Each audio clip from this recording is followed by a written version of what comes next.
Topic है vector. इसमें सबसे पहले ये पढ़ना है फिज़िकल क्वांटिटी। फिजिक्स में फिज़िकल क्वांटिटी को दो पार्ट में क्लासीफाई किया गया है। एक तरह की फ़िज़िकल क्वांटिटी को बोलते हैं स्केलर और दूसरे तरह की फ़िज़िकल क्वांटिटी को बोलते हैं वेक्टर। तो स्केलर किसको बोलते हैं?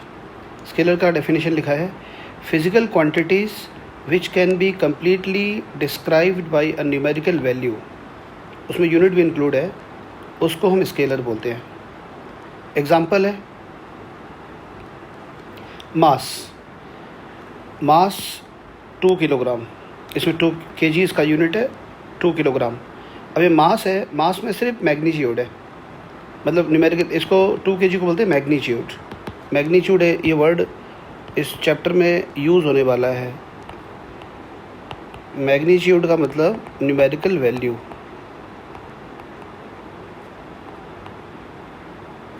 जैसे मास 2 किलोग्राम है, ये 2 किलोग्राम मैग्नीट्यूड हो गया।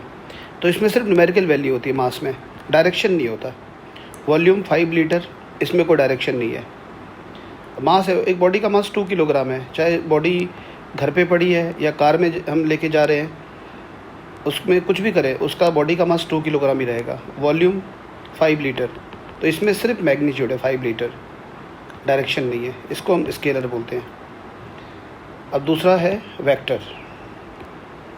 वेक्टर में क्या डेफिनेशन है? Physical quantities which require numerical value, unit included, number 2 direction to completely describe them. मतलब वेक्टर में न्यूमेरिकल वैल्यू मतलब मैग्नीट्यूड भी होगा और डायरेक्शन भी होगा, इसमें दोनों चीज़ होती है। जैसे इसका एग्जांपल है फोर्स। फोर्स में जैसे ये सपोज बॉडी पड़ा हुआ है सरफेस पे, किसी सरफेस पे बॉडी पड़ा हुआ है। अब ये जो बॉडी है, इस बॉडी पे अगर हम फोर्स ऐसे लगाते हैं, इस तरफ से लगाते हैं, तो बॉडी इधर ईस्ट डायरेक्शन में इस साइड जाएगा। उतना ही फोर्स अगर हम इधर लगाते हैं तो बॉडी वेस्ट की तरफ जाएगा। तो इसमें ये चीज़ हम देख रहे हैं कि फोर्स तो उतना ही लगा रहे हैं, लेकिन अगर डायरेक्शन अगर हम चेंज करते हैं तो उसका जो इम्पैक्ट है बिल्कुल अलग आ रहा है। जैसे हमने फोर्स लगाया, ऐसे लगाया फोर्स F, या फिर हम फोर्स हमने ऐसे लगाया,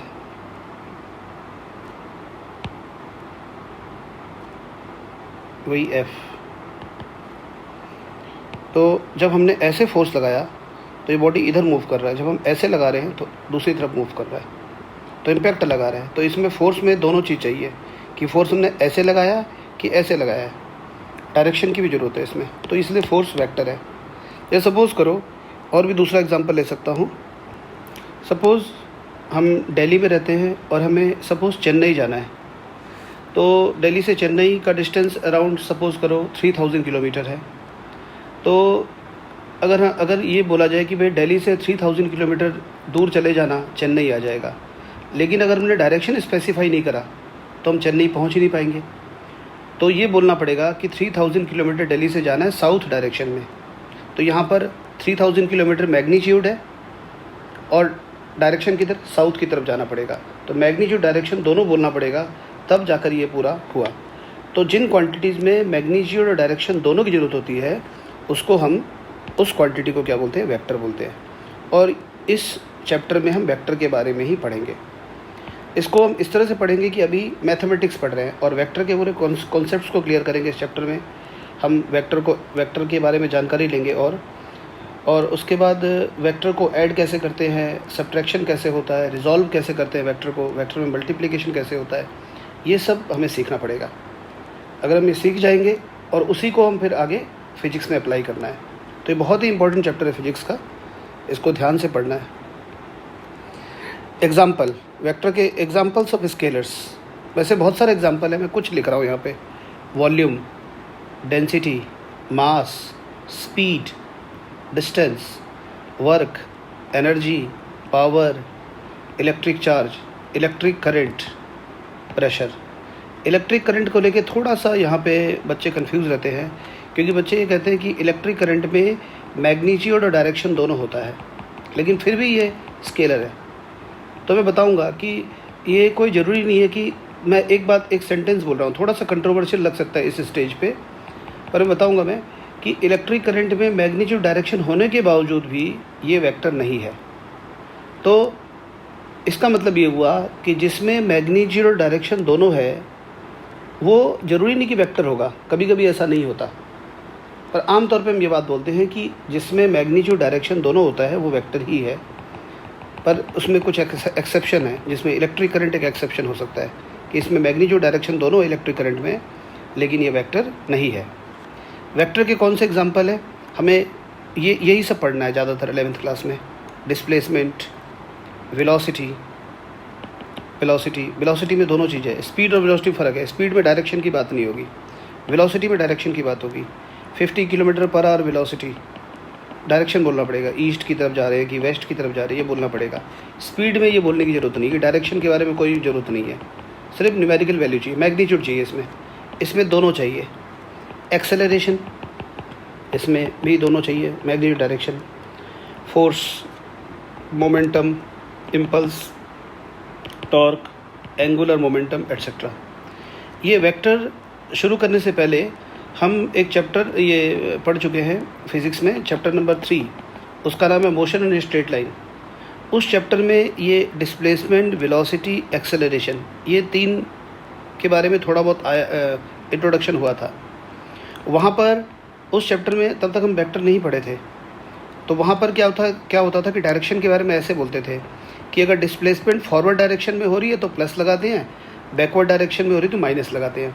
वेलोसिटी, अगर बॉडी फॉरवर्ड मूव कर रही है तो प्लस लगता है, +50 मीटर पर सेकेंड, और अगर वेलोसिटी बैकवर्ड डायरेक्शन में तो -50 मीटर पर सेकेंड। तो प्लस और माइनस से हम डायरेक्शन का काम चलाते थे उस चैप्टर में, लेकिन हमेशा ये पॉसिबल नहीं है। वो इजी चैप्टर था, motion in straight line. Always body straight line में मूव नहीं करता है, body can move in A curve line, तो वहाँ पर वो प्लस और माइनस से काम नहीं चलेगा। तो अभी हमें बस ये इनके बारे में दोबारा पढ़ना है, हमें ये चैप्टर अलग है।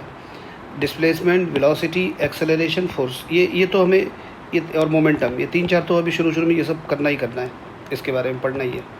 तो ये एग्जांपल हो गए स्केलर के और वेक्टर के। क्योंकि वेक्टर में डायरेक्शंस होते हैं, इसलिए डायरेक्शंस के जो कॉन्सेप्ट्स हैं उसको क्लियर रखना बहुत ज़रूरी है। जैसे सपोज़ डायरेक्शन के बारे में पता भी होगा, जैसे सपोज़ हम यहाँ पर हैं, वी आर हियर, यहाँ हैं, यहाँ पर है हम इस जगह पे, और हमें इधर जाना है, इस साइड जाना है, ये डायरेक्शन पता है। ये डायरेक्शन कौन सा होता है, इसको ईस्ट बोलते हैं, तो मैं ईस्ट लिख देता हूँ।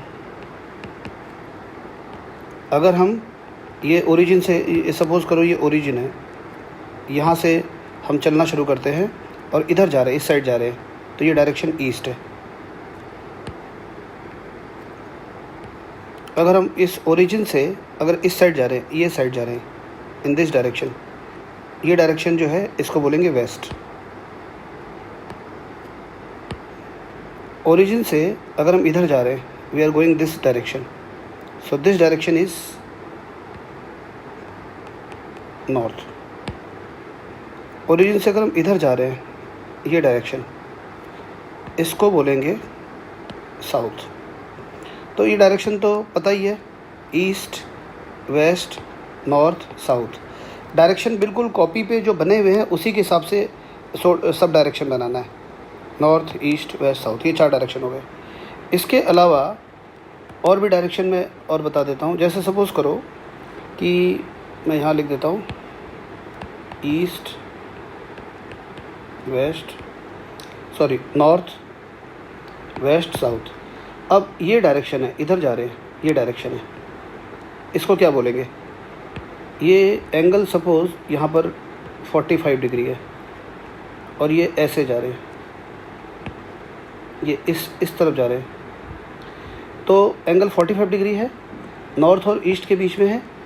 तो अगर ये डायरेक्शन अगर है तो इसको हमें पढ़ना पड़ेगा नॉर्थ ईस्ट, यानी का मतलब नॉर्थ ईस्ट। तो this direction is north east. 45 degree angle जब होता है तो हमें एंगल मेंशन नहीं करना है, सीधा नॉर्थ ईस्ट बोलना है, नॉर्थ और ईस्ट के बीच है। अगर डायरेक्शन ऐसे है, अगर हम इधर जा रहे हैं, ये डायरेक्शन है और ये एंगल 45 डिग्री है, इसको क्या पढ़ेंगे? What will read this? ये साउथ और ईस्ट के बीच में है, तो इसको हम बोलेंगे साउथ ईस्ट। ये डायरेक्शन साउथ ईस्ट है।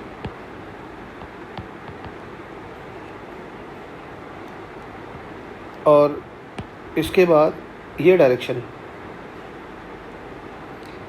क्या होगी? ये वाली डायरेक्शन 45 डिग्री, ये 45 डिग्री मैंने बना दिया है। ये साउथ और वेस्ट के बीच में है, साउथ और वेस्ट के बीच में है, तो इसको बोलना पड़ेगा साउथ वेस्ट। एंड लास्ट ये वाला, ये डायरेक्शन, दिस इज़ 45 डिग्री, ये डायरेक्शन हो गया। तो ये डायरेक्शन अगर हम इधर जा रहे हैं, ये हो गया नॉर्थ वेस्ट। तो चार और डायरेक्शन के बारे में पता चला। तो इसी हिसाब से ये डायरेक्शन बिल्कुल इसी तरह से बनाना है। नॉर्थ ईस्ट डायरेक्शन, बस ये नॉर्थ हो गया और ये ईस्ट हो गया। नॉर्थ और ईस्ट के बीच में नॉर्थ ईस्ट, साउथ और ईस्ट के बीच में साउथ ईस्ट।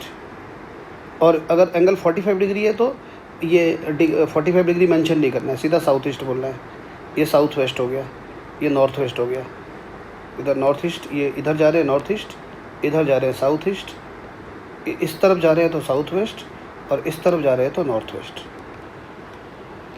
अब है कि ये डायरेक्शन को हम क्या बोलेंगे? ये वाला डायरेक्शन, यहाँ पर एंगल 30 डिग्री बन रहा है। जैसे ये था, ये वाला, यह एंगल था 45, तो सीधा नॉर्थ ईस्ट बोल दिया। लेकिन जब ये 30 डिग्री है तो इसको नॉर्थ ईस्ट तो नहीं बोल सकते। अगर हम नॉर्थ ईस्ट बोलेंगे तो इस डायरेक्शन और उस डायरेक्शन में जो डिफरेंस है वो पता नहीं चलेगा। तो यहाँ पर क्या बोलना है, इस डायरेक्शन को क्या पढ़ना है, how what will you read this, ये वाला डायरेक्शन। तो इस डायरेक्शन को हम ऐसे बोलेंगे, जैसे ये एंगल मेजरमेंट को देखो, एंगल कहाँ से मेजर हो रहा है? ईस्ट, यहाँ से मेजर हो रहा है। तो एंगल यहाँ से हम ये मेजर कर रहे हैं, ये 30 डिग्री एंगल, ऐसे करके ये देखो 30 डिग्री।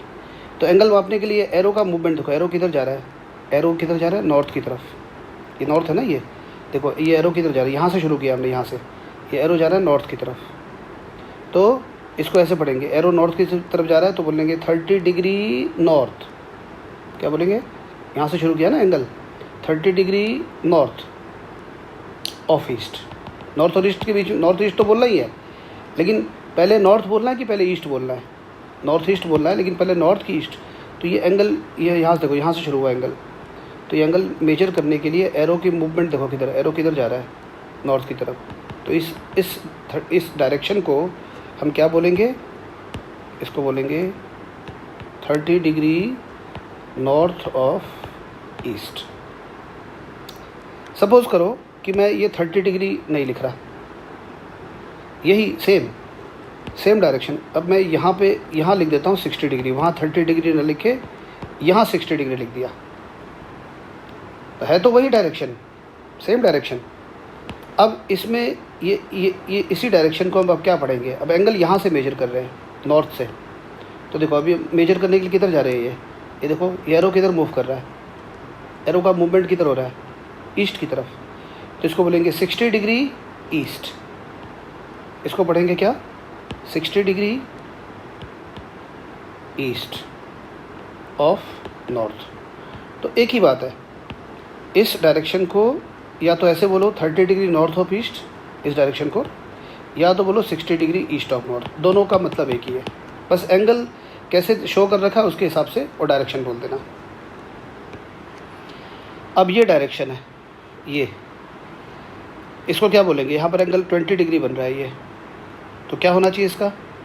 तो यहाँ से एंगल मेजरमेंट यहाँ से हो रही है, इस लाइन से एंगल मेजरमेंट कर रहे हैं। तो ये एंगल मेजर करने के लिए एरो देखो किधर जा रही है, एंगल किधर मेजर कर रहे हैं? वेस्ट की तरफ। तो इसको क्या बोलेंगे? इस एंगल को क्या बोले, इस डायरेक्शन को क्या बोलेंगे? 20 डिग्री वेस्ट ऑफ साउथ, इसका।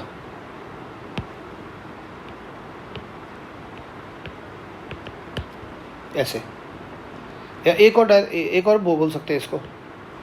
ये 20 डिग्री अगर मान लो 20 डिग्री नहीं बोला है, मेंशन नहीं करा है 20 डिग्री, यहाँ पर एंगल यहाँ पर मेंशन कर दिया है ऐसे 70 डिग्री।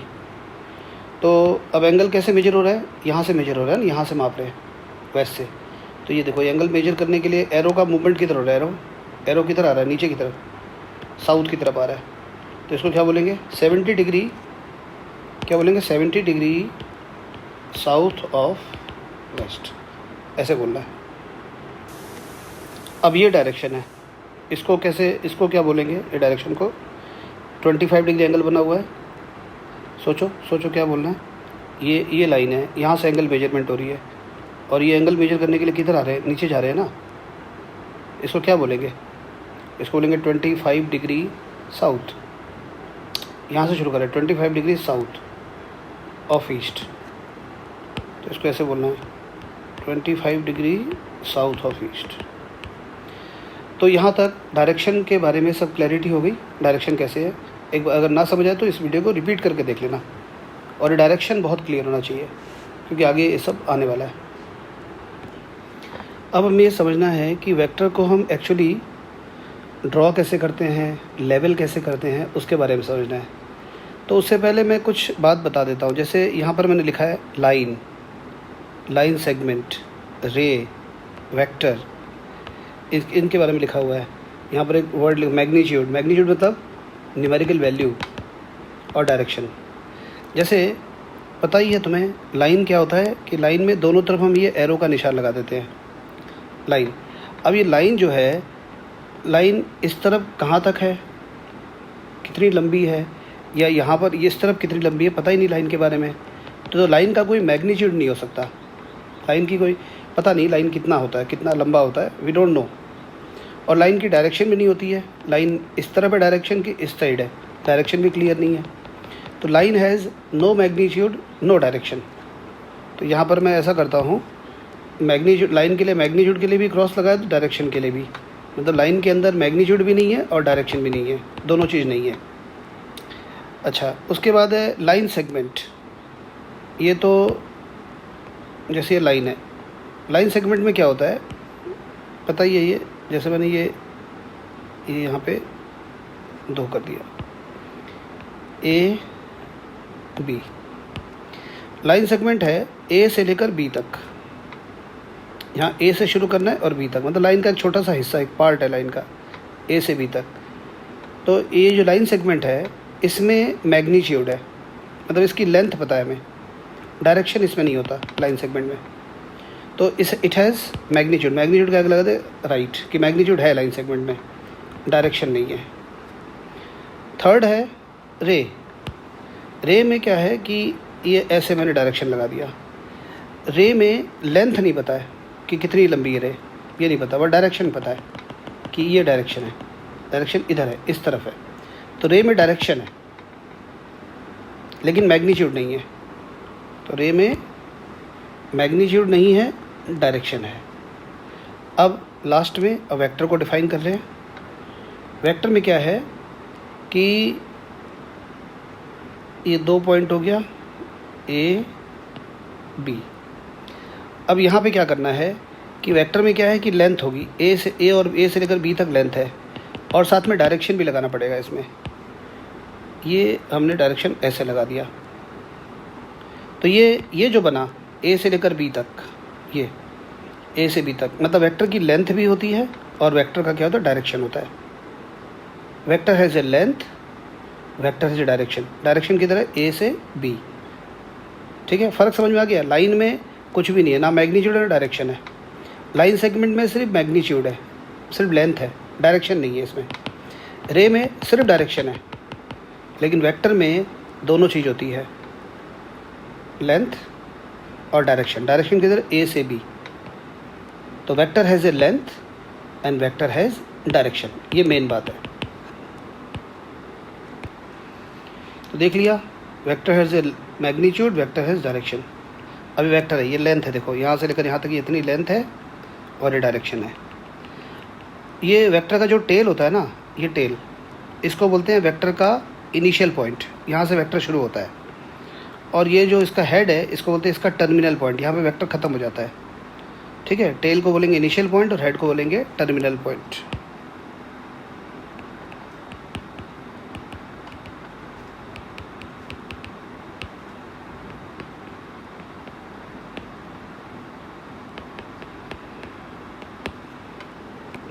अब वेक्टर की लेवलिंग कैसे करते हैं इसके बारे में थोड़ा समझ लेते हैं। जैसे यहाँ पर ये जो इनिशियल पॉइंट है, यहाँ पर एक अल्फ़ाबेट लिख देंगे, कुछ भी, कैपिटल ए।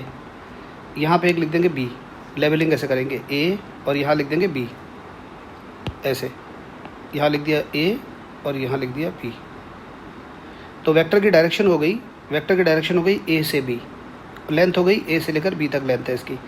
और इसको कैसे हम रिप्रेजेंट करेंगे, इसको ऐसे रिप्रेजेंट करेंगे, ये ए बी लिखेंगे और ऊपर ऐसे एरो लगा देंगे। तो इसे इस एरो से, ये जो ऊपर जो एरो मैंने लगाया एरो, इसे पता चले कि डायरेक्शन ए से बी की तरफ है, वेक्टर ए बी। इसको हम पढ़ेंगे वेक्टर ए बी। कभी कभी क्या होता है कि हम ऐसे नहीं करते, जैसे ये वेक्टर मैंने बनाया, वेक्टर बनाने के बाद ना हम यहाँ पे इधर यहाँ पे टेल पे हेड पे नहीं लिख रहे अल्फ़ाबेट, सिंपल जो लिखने के बाद यहाँ पे एक सिंगल अल्फ़ाबेट से भी रिप्रेजेंट कर सकते हैं। ऐसे लिख दिया वेक्टर ए, मतलब या तो हम ऐसे लिख दें A B, vector A B ऐसे करके बोल दें, या इसी सेम वेक्टर को हमने क्या किया, यहाँ पे नहीं लिखा, टेल पे हेड पे कुछ नहीं लिखा, सीधा बोल दिया ये वाला जो वेक्टर है ये वेक्टर ए है। तो इसका मतलब ये और ये एक ही बात है, लिखने का तरीका है बस ये अलग अलग, कभी ऐसे लिखते हैं कभी ऐसे लिख देते हैं। स्मॉल लेटर भी यूज़ कर सकते हैं, ये कैपिटल लेटर भी यहाँ लिख सकते हैं, वेक्टर ए लिख दिया, कुछ भी लिख दिया, ये कैपिटल लेटर भी यूज़ कर सकते हैं। तो वेक्टर ए बी या फिर हम क्या बोलेंगे, या वेक्टर ए। इसके बाद वेक्टर में तो दोनों है, वेक्टर में मैग्नीट्यूड भी डायरेक्शन भी है। अब हम ये समझने का है, जैसे मान लो मैंने लिखा वेक्टर ए बी और इसके बगल में ना ऐसे दो लाइन लगा दिया, ये जो ऐसे दो लाइन लगा दिया ना ऐसे, ये दो लाइन, ये साइड में लाइन दिख रही है, ये वाली लाइन और ये वाली लाइन, इसको मॉड बोलते हैं, मॉड्यूलस बोलते हैं, ठीक है, वेक्टर ए बी। तो इसको पढ़ेंगे क्या, इसको रीड क्या करेंगे, इसको रीड करेंगे modulus of vector A B, modulus या magnitude of vector A B. तो जब ये ऐसे मॉड्यूलस लग गया ना, मॉड्यूलस, तो फिर ये इसमें ना डायरेक्शन वाली बात ख़त्म हो गई, इसमें सिर्फ मैग्नीट्यूड की बात है। तो जब ये लगा देते हैं तो इसमें सिर्फ मैग्नीट्यूड होता है, ठीक है। या सिंपली कभी कभी ऐसे लिखा ए बी लिख दिया, A B simple A B लिख दिया। तो ये कभी ये और ये दोनों सेम है। तो जब हम सिंपल ए बी लिखते हैं या सिंपल मॉड ए बी लिखते हैं तो इसमें सिर्फ वेक्टर का लेंथ आएगा, डायरेक्शन की बात ख़त्म हो गई। और जब हम ये लिख रहे हैं तो इसमें वेक्टर का मैग्नीट्यूड डायरेक्शन दोनों एक साथ है, दोनों चीज़ें इसके अंदर। पर इसके अंदर क्या है, जब हमने ऐसे मॉड लगा दिया तो इसके अंदर से वेक्टर का लेंथ आएगा, मतलब वेक्टर की जो मैग्नीट्यूड है उसके बारे में बात हो रही है, मॉड ए बी।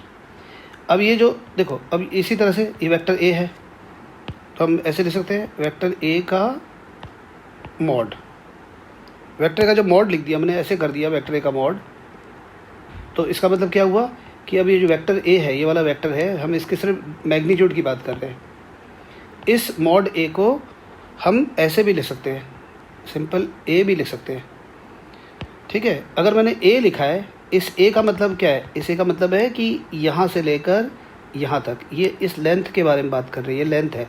स्मॉल ए का मतलब ये लेंथ, मॉड ए का मतलब भी ये लेंथ। लेकिन अगर वेक्टर ए बोल रहे हैं तो इसके अंदर मैग्नीट्यूड डायरेक्शन दोनों है। तो ये तरीका है रिप्रेजेंट करने का, वेक्टर को कैसे बनाते हैं। तो हम एक लाइन सेगमेंट बनाते हैं कि भाई ये लाइन सेगमेंट है, फिर लेवलिंग करते हैं, टेल पे ए हेड पे बी लिखते हैं। दो अल्फ़ाबेट यूज़ कर सकते हैं ए बी, या हम दो अल्फ़ाबेट ना यूज़ करके एक मतलब टेल हेड पे कुछ नहीं लिखा, सीधा लिख दिया वेक्टर ए, कि ये बनाया वेक्टर, बोला कि ये वेक्टर ए है, बस ऐसे बोल दिया। So these are the ways to represent a vector. Mod मेरे ख्याल क्लियर हो गया सारा। अब कुछ एग्जांपल ले लेते हैं, जैसे लिखा क्या है, ज्योमेट्रिकल रिप्रेजेंटेशन ऑफ वेक्टर क्या है, draw a displacement vector of 100 kilometre due east. 100 kilometre का एक डिस्प्लेसमेंट वेक्टर हमें ड्रॉ करना है यहाँ पर, और डायरेक्शन क्या है, ईस्ट है। तो 100 किलोमीटर तो हम ड्रॉ नहीं कर सकते, इसके लिए एक स्केल लेना पड़ेगा, अपनी मर्ज़ी से कोई भी स्केल ले लेते हैं। मैं ऐसा करता हूँ, ऐसे लेता हूँ 10 किलोमीटर इक्वल टू 1 सेंटीमीटर, ये हमारा स्केल है। मतलब अगर हम 1 सेंटीमीटर की लेंथ अगर बना रहे हैं तो वो 10 किलोमीटर के इक्वल होगा। तो स्केल मैंने ले लिया है 10 किलोमीटर इक्वल टू 1 सेंटीमीटर। अब ये 100 किलोमीटर का डिस्प्लेसमेंट बनाना है, तो ये 1 सेंटीमीटर ही है, ये 1 सेंटीमीटर मान लिया, 1 2 ऐसे करके। तो ये यहाँ से शुरू करता हूँ मैं, यहाँ से। तो ये हो गया 1 2 3 4 5 6 7 8 9 10, यहाँ पे।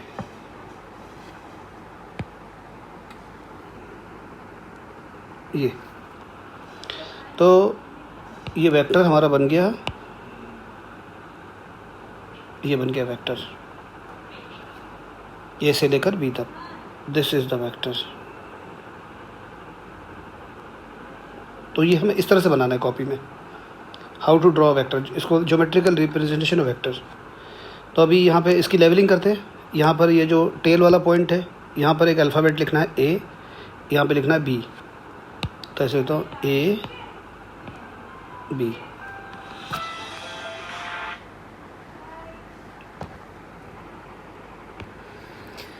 अगर हम ये लेवलिंग टेल पे ए, हेड पे बी अगर ना लिखना चाहे तो वो भी हो सकता है।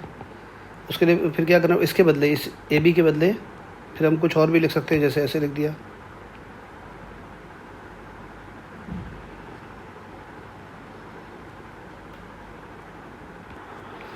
ऐसे बना दिया ये। अब मैं यहाँ पे टेल पे और हेड पे कुछ नहीं लिख रहा हूँ। अब इस पूरे वेक्टर को एक सिंगल अल्फ़ाबेट से भी रिप्रेजेंट कर सकते हैं। यहाँ पे लिख देंगे सिंगल अल्फ़ाबेट। अब जैसे ये डिस्प्लेसमेंट वेक्टर है, तो डिस्प्लेसमेंट का सिंबल होता है एस, तो उसके लिए हम ऐसे भी लिख सकते हैं, एस वेक्टर। इसको, ये जो वेक्टर है, इसको हम क्या बोलेंगे, ए बी वेक्टर। तो दोनों तरीके से समझ में आ गया, दोनों तरह से लिख सकते हैं। और ए बी वेक्टर का, जैसे ये ए बी वेक्टर है, ये मॉड लगा दिया, ए बी वेक्टर का मॉड इक्वल टू 100 किलोमीटर, या एस वेक्टर का मॉड इक्वल टू 100 किलोमीटर। तो जब मैं ए बी वेक्टर बोल रहा हूँ, ए बी वेक्टर, इसके अंदर दोनों है, मैग्नीट्यूड डायरेक्शन दोनों है। लेकिन जब ये मॉड लग गया तो सिर्फ मैग्नीट्यूड है 100 किलोमीटर, ये 100 किलोमीटर मैग्नीट्यूड है। मॉड ए बी लिख दो, मॉड एस लिख दो। समझ आया कैसे हमें ड्रॉ करना होता है? कि जैसे 100 किलोमीटर का डिस्प्लेसमेंट ड्रॉ करना है, तो हमने एक स्केल लिया कि 10 किलोमीटर को हमने 1 सेंटीमीटर लेट कर लिया, तो 1 सेंटीमीटर की जो लेंथ है वो 10 किलोमीटर के इक्वल हो गई। तो 100 किलोमीटर का डिस्प्लेसमेंट अगर ड्रॉ करना है तो हमें जो लेंथ बनाना है 10 सेंटीमीटर, ए से लेकर बी तक नियरली 10 सेंटीमीटर हमने सपोज कर लिया। तो ये 10 सेंटीमीटर है ए से बी तक, ठीक है। नहीं भी हो सकता है, लेकिन ये मैंने इस तरह से ये एक जो है ना डिवीज़न, इसको 1 सेंटीमीटर लेट कर लिया है मैंने, 1 सेंटीमीटर। तो इस तरह से हमने ये ए से लेकर ये बी तक बना दिया ऐसे। तो ये इस तरह से हम ज्योमेट्रिकली रिप्रेजेंट करते हैं। ये मैंने रेफरेंस डायग्राम बना दिया, ईस्ट है तो पता चल गया किधर है। अगर सपोज़ करो यही 100 किलोमीटर डिस्प्लेसमेंट अगर नॉर्थ की तरफ बनाना है, टुवर्ड्स नॉर्थ बनाना, तो ऐसे बना देंगे ए से बी। ये स्केल वही ले लिया मैंने, 100 किलोमीटर टुवर्ड्स नॉर्थ, और इसको क्या बोलेंगे, इसके बगल में लिख देंगे ए बी वेक्टर। ऐसे लिखना है, ये नहीं कि नॉर्थ की तरफ तो ऐसे लिख दिया ए बी वेक्टर, ऐसे मत कर देना, ये गलत है। ए से बी, ए बी वेक्टर। और ए बी वेक्टर लिखने में अगर प्रॉब्लम है कि यहाँ पर हम अल्फ़ाबेट ए लिख रहे हैं और यहाँ पे बी लिख रहे हैं, ना लिखना है, तो इस ए बी वेक्टर के बदले लिख दो एस वेक्टर, और ये मैग्नीट्यूड हो गया। तो ये this is how we draw vector. लेकिन आगे जब आगे तुम पढ़ोगे तो वहाँ पर ऐसे स्केल की ज़रूरत नहीं है। बस ये ध्यान रखना है कि जिस वेक्टर का मैग्नीट्यूड ज़्यादा है उसका लेंथ बड़ा बना देना, और जिसका कम है उसका लेंथ छोटा कर देना। तो अपने अंदाजे से मतलब लेंथ बना देना, बस इतना ध्यान रखना। Vector has a length, vector has a direction. मतलब वेक्टर जब बनाओगे तो एक लेंथ होगी कि भाई इतना बड़ा वेक्टर बनाया मैंने, और उसका एक डायरेक्शन होगा। और डायरेक्शन के बारे में तो अब जानकारी हो ही गई है, डायरेक्शन कैसे लेते हैं, नॉर्थ ईस्ट, साउथ ईस्ट, है ना, वो सब बताया मैंने पीछे ये सारा। चलो एक और वेक्टर ड्रॉ करना सीखते हैं। अब है draw a force vector of 50 Newton due north east. Force भी तो वेक्टर होता है, फोर्स को भी बनाना है, तो यहाँ भी कुछ स्केल ले लेंगे। अपनी मर्जी से जो तुम्हें ठीक लगे वो ले लो। मैं यहाँ स्केल ले रहा हूँ 5 न्यूटन इक्वल टू 1 सेंटीमीटर। अगर 1 सेंटीमीटर की लेंथ में बनाऊँगा तो वो 5 न्यूटन को रिप्रेजेंट करेगा। तो स्केल में ले रहा हूँ, स्केल है 5 न्यूटन इक्वल टू 1 सेंटीमीटर। अब ये कैसे बनेगा, ये देखो ईस्ट है नॉर्थ है तो ऐसे बना, नॉर्थ ईस्ट में ऐसी अंदाजे से मान लो ये 10 सेंटीमीटर है, ये हो गया 10 सेंटीमीटर। थोड़ा बहुत ऊपर नीचे हो सकता है, ये north east direction, the direction is north east. तो यहाँ पे एंगल कितना, नॉर्थ ईस्ट में तो एंगल बोलना नहीं है ना, एंगल अपने आप ही 45 डिग्री है, नॉर्थ ईस्ट बोल रहे हैं तो फिर हम इसकी लेवलिंग करेंगे। यहाँ पर लिखेंगे ए, यहाँ लिखेंगे पी, और ए बी वेक्टर का जो मॉड है, ए बी वेक्टर का जो मॉड है वो कितना हो गया 50 न्यूटन। अगर तुम ये अल्फ़ाबेट ए और बी लिखना नहीं चाहते, जैसे ए और बी नहीं लिखना है, टेल और हेड पे नहीं लिखना है, कुछ भी टेल और हेड पे कुछ नहीं लिखना है, तो सिंपल हम इसको लिख देंगे वेक्टर एफ। फोर्स का एफ होता है ना, तो ए बी, जैसे अगर ए बी है तो अगर ये है, जैसे ए बी है ये ए बी, तो इसके ऊपर ए बी वेक्टर लिख दिया। ये इस तरह से ना, इस तरह से हम कम ही लिखेंगे, ए बी वेक्टर ऐसे नहीं लिखेंगे, सिंगल अल्फ़ाबेट से ही रिप्रेजेंट करेंगे, टेल पे हेड पे नहीं बनाते, बस सीधा लिख देंगे ये वाला वेक्टर है, ये वाला वेक्टर, इसको हम बोलेंगे वेक्टर एफ। ठीक है, मतलब मर्जी है, ए बी भी लिखना चाहो तो गलत नहीं है, ए बी भी ठीक, ये भी ठीक है, ये भी ठीक है, पर जनरली हम ऐसे ही लिखेंगे, वेक्टर को सिंगल अल्फ़ाबेट से रिप्रेजेंट करेंगे। वो अल्फ़ाबेट स्मॉल लेटर भी हो सकता है और कैपिटल लेटर भी हो सकता है, सिंगल अल्फ़ाबेट। तो जैसे ऐसे लिख दिया mod F 50 newton, F equal to 50 newton. ये दोनों एक ही बात है, मॉड एफ या एफ, इनमें कोई फ़र्क नहीं है, ये और ये एक ही बात है, इसमें दोनों है, मैग्नीट्यूड भी है, डायरेक्शन भी है। तो इस तरह से हमने फोर्स वेक्टर कैसे ड्रॉ करना सीख लिया, ऐसे हम फोर्स वेक्टर बनाएंगे, वेलोसिटी वेक्टर ड्रॉ कर सकते हैं। ठीक है, मतलब एक लेंथ बनाना है, डायरेक्शन बनाना है वेक्टर में, तो वेक्टर हमें पहले ड्रॉ करना आना चाहिए कि वेक्टर बनेगा कैसे। वेक्टर की लेंथ होती है, जैसे इस वेक्टर की लेंथ यहाँ से शुरू है, यहाँ पे ख़त्म है, टेल को बोलते हैं इनिशियल पॉइंट और हेड को बोलते हैं टर्मिनल पॉइंट। अब हमें बनाना है draw a velocity vector of 200 kilometre per our due south. इसके लिए स्केल अपनी मर्ज़ी से कोई भी ले लो, क्या ले, कुछ भी, ये ले लिया 25 kilometre per our equal to 1 centimetre, या 20 kilometre per our equal to 1 centimetre, जैसे भी ले सकते हैं। फिर हम क्या करेंगे, 8 सेंटीमीटर हमें चाहिए यहाँ पे, चलो यहाँ से शुरू किया, 1 2 3 4 5 6 7 8 सेंटीमीटर, 200 के लिए 8 सेंटीमीटर बनाएंगे। ये हो गया, ऐसे ए से बी, ये साउथ हो गया, तो इसको लिखा ए बी वेक्टर, ये हो गया, ये वेक्टर हो गया ए से लेकर बी तक, ए बी वेक्टर। तो यहाँ से वेक्टर शुरू है और यहाँ पे ख़त्म है, ये एक डिस्प्लेसमेंट वेक्टर है साउथ, ये सॉरी वेलोसिटी वेक्टर है साउथ की तरफ। इसको दूसरी तरह से ही बना सकते हैं, ऐसे ही बना सकते हैं, ये यहाँ पे टेल पे हेड पे कुछ नहीं लिखा, इसके बगल में लिख दिया, इसके इस वेक्टर के बगल में लिख दिया वी वेक्टर, वेलोसिटी तो वी वेक्टर हो गया। तो ये इस तरह से वेक्टर को ड्रॉ करना होता है। तो यही सब वेक्टर आएंगे हमारे सामने, velocity vector, displacement vector, force vector, तो उनको हमें ड्रॉ करना सीखना है।